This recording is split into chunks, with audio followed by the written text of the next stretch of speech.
रात के 2 बज चुके थे। सांजना की आंखों में नींद नहीं, सिर्फ डर था। मोबाइल को हाथ में कसकर वह बस स्क्रीन को देखे जा रही थी। आर्यन कहाँ है? क्या हुआ होगा? क्यों चुप है आज? सुबह होते ही टीवी पर खबरें चलने लगी। सीमा पर आतंकियों की घुसपैठ, गोलीबारी जारी, भारतीय सेना के कई जवान घायल। सांजना का दिल चीख पड़ा। उसे लगा ये खबर सिर्फ उसके लिए थी, क्योंकि वो जिस पल से डरती थी शायद वही आ चुका था। टूटती उम्मीद। 3 दिन, पूरे 3 दिन आर्यन का कोई संदेश नहीं। सांजना हर रात अपने तकिए से लिपट कर रोती रही। किसी से अपनी पीड़ा कह न सकी, ना मां से, ना दोस्त से। उसने धीरे से फोन उठाया और वो आखिरी वाक्य फिर पढ़ा। I think I am falling for you.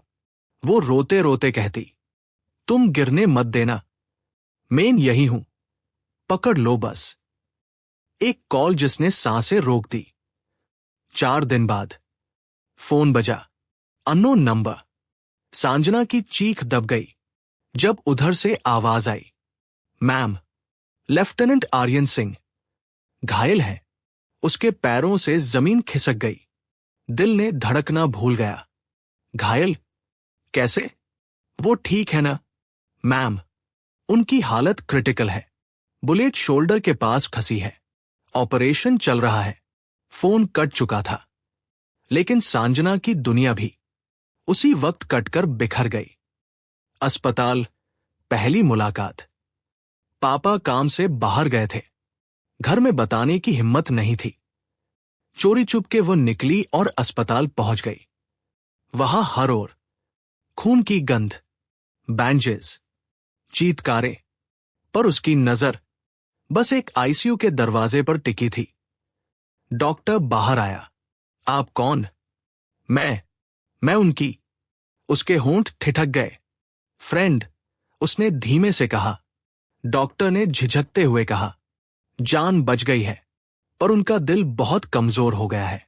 ज्यादा स्ट्रेस उनके लिए खतरनाक है। सांजना ने गहरी सांस ली। कमजोर दिल, पर वही तो उसका सबसे मजबूत सोल्जर था। आंखें खुलने का पल, जब उसे अंदर जाने दिया गया। आर्यन बेहोशी में था, चेहरा फीका, सीने पर मशीनें लगी हुई। सांजना ने उसका हाथ अपने हाथ में लिया। आंखों से आंसू टपकते हुए बोले, मुझे डर लगा था बहुत, लेकिन तुमने कहा था तुम लौटोगे। तभी उसकी उंगलियों में हरकत हुई। आर्यन ने बड़ी मुश्किल से आंखें खोली। तुम आ गई, मेरी मिस स्टारडस्ट। सांजना दुबक कर उसके पास बैठ गई। उसकी आंखों में पूरा आकाश भर आया था। और सुनो, आर्यन कमजोर सी मुस्कान के साथ बोला, अब फुली गिर गया हूं। प्यार मी। सांजना रोते हुए हंस पड़ी और सावधानी से उसके माथे को चूम लिया। मैं भी तुम्हारे बिना एक पाल नहीं जी सकती। नाम, रिश्ते का। कुछ दिनों बाद सांजना ने अपने परिवार को सब सच बताया। माँ पापा पहले हैरान, फिर गहरी चुप्पी। आर्मी, जिंदगी भर के डर के साथ।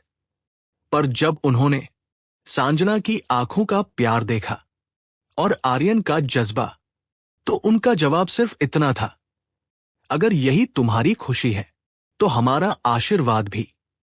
वादा, जो जिंदगी तक।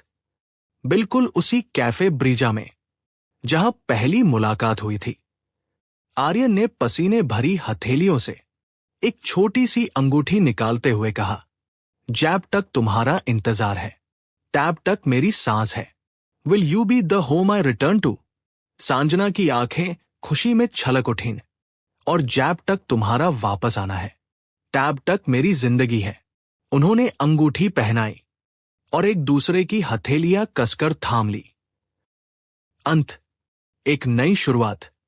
आर्मी की पोस्टिंग्स, दूरी, यादें, वीडियो कॉल्स, खत, सब उनके प्यार का हिस्सा बन गए।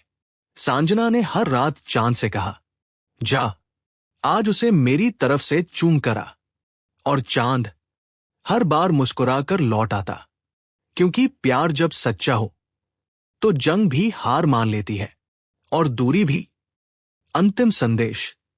आर्यन ने एक दिन सांजना को गले लगाते हुए कहा, सोल्जर की जिंदगी में मौत का डर नहीं होता, डर होता है उस चेहरे को खो देने का जिसके लिए वो जी रहा हो। और सांजना ने बस इतना कहा, तुम लौट आना, बस यही मेरा धर्म है।